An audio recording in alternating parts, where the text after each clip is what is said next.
Hi, everyone. Welcome to Tips for Inclusion Classrooms to Teachers to Start the Year. This PD is designed for teachers to be working together. So if you're a classroom teacher and the consultant teacher isn't with you, or if you're a consultant teacher and your classroom teacher or the classroom team that you are assigned to isn't with you, I'm going to have you stop the video and go and get them and come back, because there'll be things that you will be learning together and then trying to have discussions to figure out how might we apply this to the classrooms that we're going to be working in together. So go ahead and grab those teachers or come back when you're all together, and then move on from there. So these tips are primarily for secondary teachers. Elementary teachers could learn some things from this, but it really has been created with secondary teachers in mind. And I'm going to try to do these tip videos throughout the year to help you, but primarily these tips that I'm giving you today are tips that I think are well used when you're trying to begin an inclusion classroom with a consultant or alongside of a classroom teacher, that where you want to really start to set up something that runs smoothly, that where your relationships are already off on a good start. And so the first way that we do that is by avoiding assumptions. So in all the work that I've done with teachers in this district and in other districts, when it comes to having partnerships and inclusion classrooms, is to be sure that both parties have the same knowledge base when it comes to working together, and to do that at a granular level. So where you are making sure that when you collaborate on a unit level, you have the same knowledge base. When you collaborate on a lesson level, you have the same knowledge base. And when you collaborate on a responsive level, where you're trying to figure out how to help individual kids, that you have the same knowledge base. So the way that you do that is by following procedures at the unit level, the lesson level, and at the responsive level. And that's what I'm going to teach you today, is how to go about that. You'll be reading some magazine articles and publications and listening to me teach, and you'll be stopping every once in a while to do some more learning, and then to think about how are we going to apply this to our partnership for our inclusion class. So we're going to start with this idea of collaborating at the unit level, and we're going to just take a look at that a little closer. So when it comes to the unit level, it's important that you, as in a partnership, the consultant teacher and the classroom teacher, have a really, really thorough discussion, and create a document where they are talking about really specific things when it comes to the unit. So the first thing that you see on this chart as a suggestion is student learning outcomes. This unit suggests that we teach. And so this is where you would talk about standards, right? So this is where you would say, in this social studies unit, we're teaching about the Civil War. My seventh grade or eighth grade standards for the Civil War say that these are the things that need to be taught, as far as the standards go. And you can list those out together on some kind of document or some kind of template, but you really want to have a great conversation about, this is what this unit teaches, this is what it encompasses, and not assume that you both know what it means when you say we're teaching the Civil War, or as an ELA teacher, we're teaching biography unit. Methodology and timing is the next thing. It suggests that we do that using and in this time frame.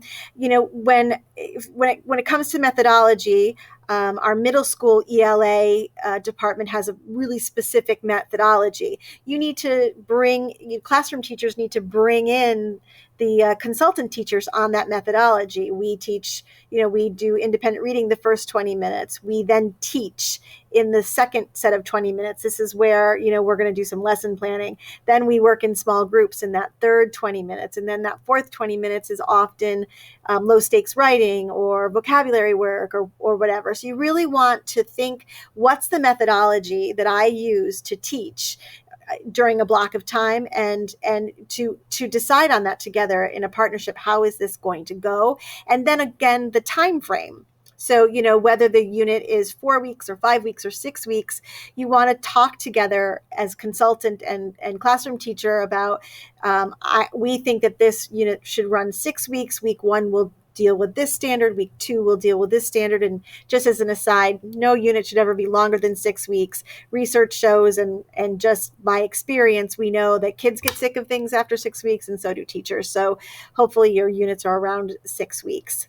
Curricular considerations. This is like, what is it that the students have to do in order to meet the standard, right? So they have to be able to say blah, blah, blah, blah, blah. They have to be able to compare and contrast.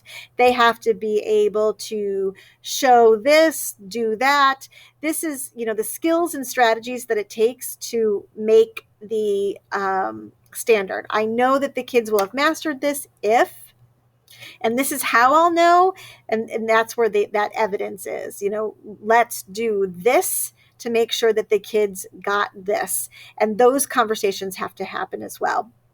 Where it says implementation, I might change that a little bit and say, discuss the tricky parts.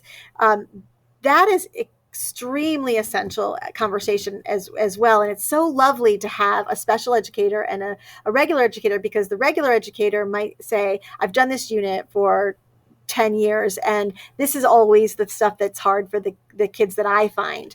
And the special educator might be coming at it like, I've supported these kids during this unit for 10 years, and these are the areas that I find that they have trouble with. And by having that conversation, you now have this nice, well-rounded idea of what might be difficult for the kids. And this is the conversation, this chart and other things. You may include other things that will help you to avoid assumptions when it comes to the units that you are teaching together. So what I would like you to do now is I would like you to stop this video.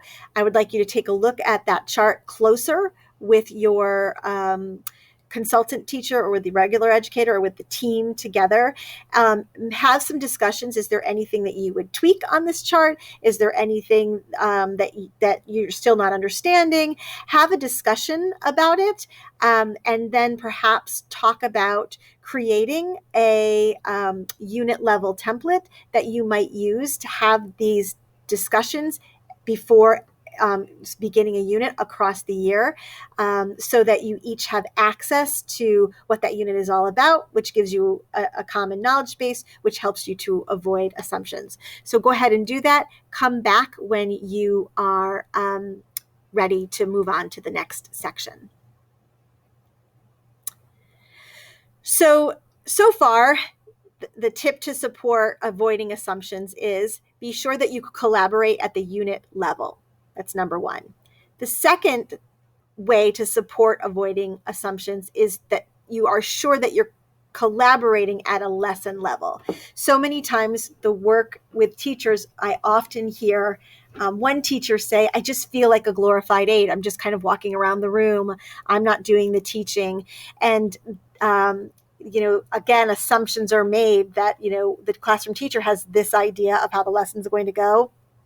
The consultant has this idea of how the lesson's going to go, and yet their ideas don't match. So by really making deliberate decisions about each lesson and who's teaching what and how it's going to go, it will avoid those assumptions, so that you have some clear communication about what might this look like. So there are 6 approaches that are often used in lesson approaches.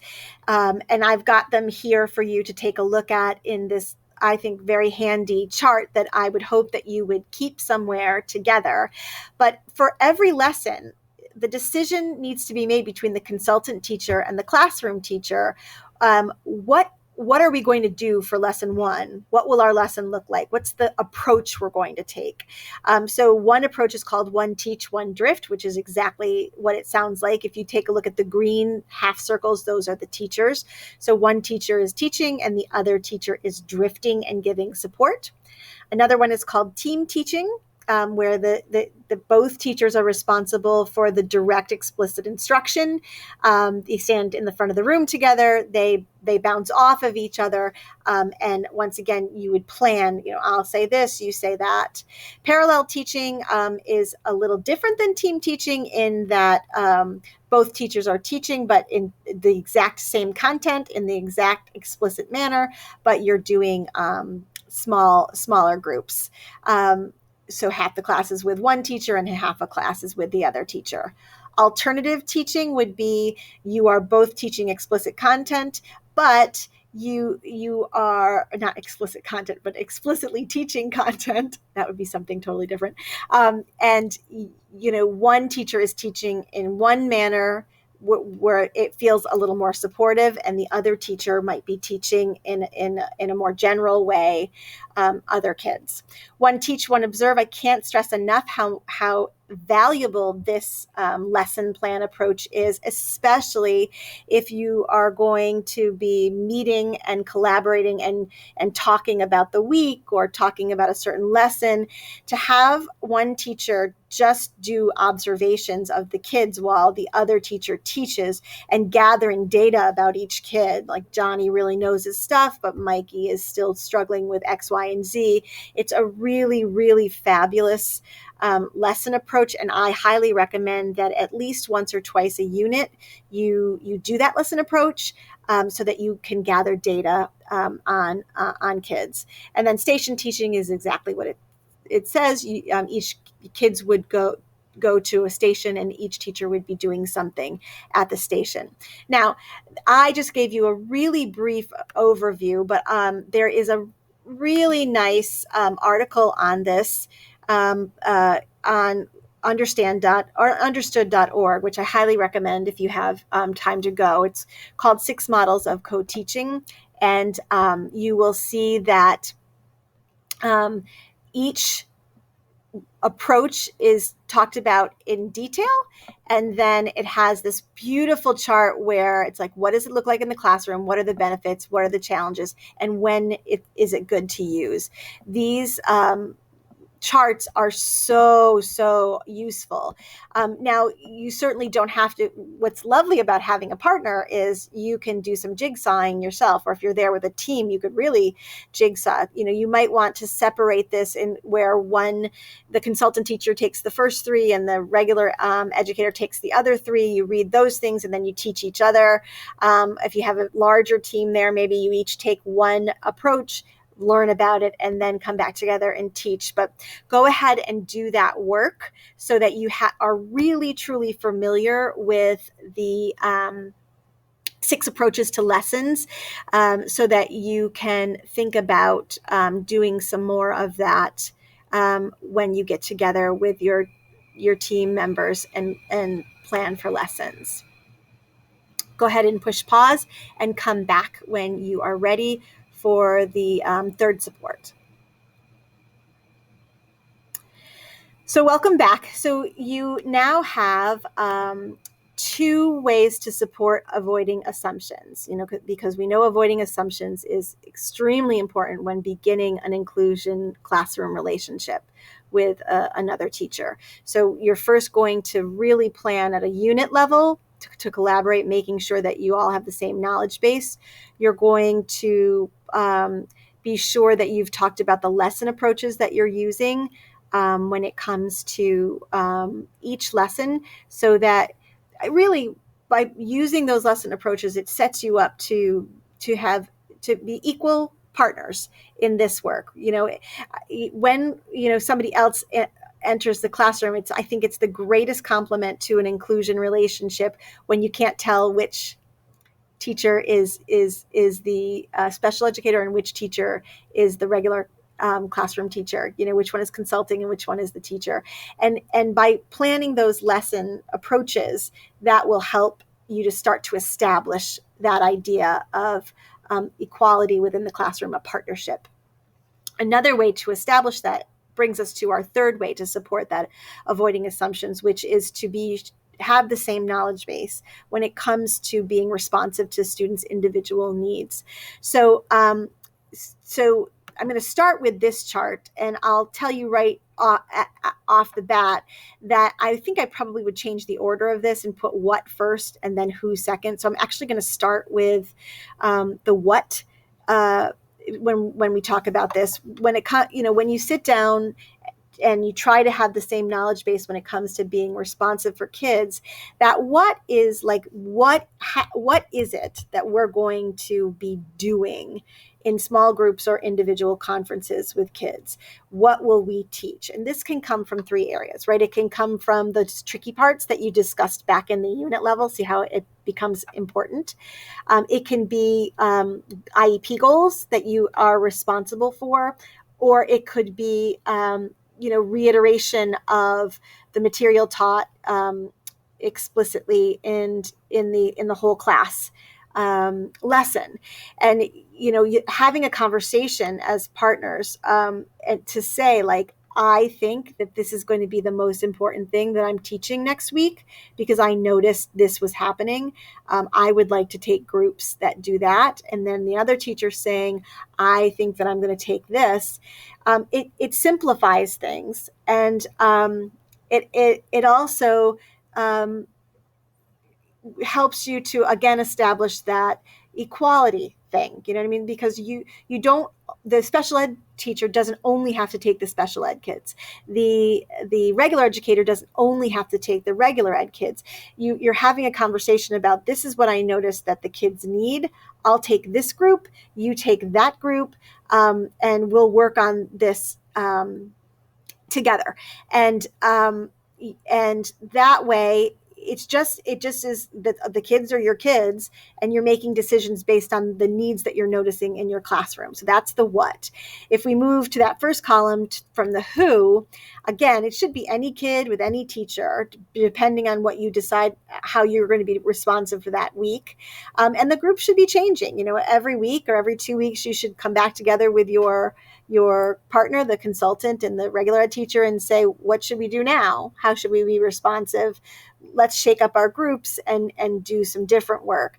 I put down choice under who because ultimately it would be the greatest thing for you to decide, let's offer these groups, and then say to the class, Mrs. Fisher over there is available to help with X, Y, and Z. Mr. Smith over there is available to help with X, Y, and Z. Where you think you belong, go and get the help. That way, it truly is student choice and student driven. But I do understand that in this new inclusive environment, that it might be easier to start with a little bit more control. And then when you get used to this kind of work, to start to let go of control. And then the other discussion that you want to have at this responsive level to avoid assumptions is, when are these groups happening? And this goes back to that methodology. If there's a very specific methodology, like the ELA methodology in the middle school, which is every single day, the third 20-minute section of my block is set up to be responsive, then every single day you're holding a small group. If that isn't set up in the methodology, then you have to have a discussion. When in the block will the responsive work take place, and how many times in that block? Will it be every day of the week? Would it be a couple of days of the week? Will it only be C days? Will it only be A days? These are the discussions that you have to avoid assumptions. So the thing that I would love for you to do is to not only discuss that what, who, and when with the team teachers that you have, but I would also love for you to go to another publication from understood.org and to read about it. This is flexible grouping, and it gives you such great information on how to think about groups and how to be flexible in your grouping so that kids can move in and out of needed responsive type groups. What I love about understood.org is that they hyperlink the sections of their publication. So I would highly recommend you reading and understanding and learning with the first four in this list. And again, it's nice to have a team and a partnership because you don't have to read all four. One partner could read the first two, and the next partner could read the next two, or you all could read the first one and then split up the next three. You decide how you're going to tackle this article. Make sure that you read it and then discuss what you find valuable, what you don't find valuable, what you wish you could change, or what you wish you could do from this, and then come back when you are finished for the final section of the video. So welcome back. The last thing that I highly recommend you do, but I do know that you'll have to be creative about the time that you find to do this, is in order to avoid assumptions. Sometimes it's really great if you have a partner or you have a team where there's a consultant and she's consulting, with different classroom teachers on a team. The idea is to learn together, to find time to learn together.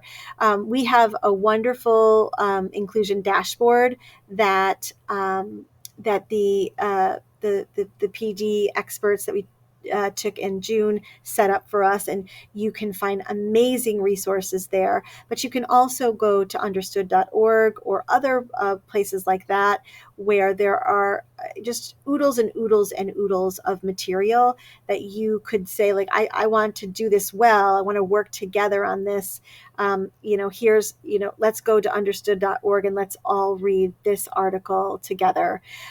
So, being creative and finding time to do that, I know is tough, but you have some things built into our district that you could think about. Perhaps you do a PLC with the consultant and your team of teachers, where over the year you're spending 10 hours, 12 hours, 16 hours, maybe do the whole thing, where you've spread out those hours over the year to learn together, right? So you're going to take on an article on understood.org, you're going to read it, and you're going to discuss how you're going to use it in your classroom. Or you're going to go to the dashboard, an hour 10 times across the year, or 2 hours 6 times across the year, or whatever it is, and learn together during that PLC to fulfill our required hours in our district. Another way to do it is to think about, the Tuesday, Thursday time if you don't have kids staying after, especially in the beginning of the year. Quite often we haven't gotten that rhythm going of kids staying after school. Perhaps you can use that time as well. There are other creative ways to get together to learn, but learning together also helps you to avoid assumptions. So I'm going to wrap this PD up. You have that sheet that you're doing, and the sheet has tasks on it to complete to get your PD time, credit for this PD time. So be sure that you have done the tasks on the sheet that this came on. And I want to thank you for spending the time together to start off this inclusion relationship in a smooth way. And once again, this is all about avoiding assumptions, in that at the unit level, at the lesson level, and at the responsive level, so that you're all on the same page, have the same knowledge base, and are acting and reacting from the same place when it comes to kids. So hopefully this helped, and be on the lookout for more of these tip PDs throughout the year.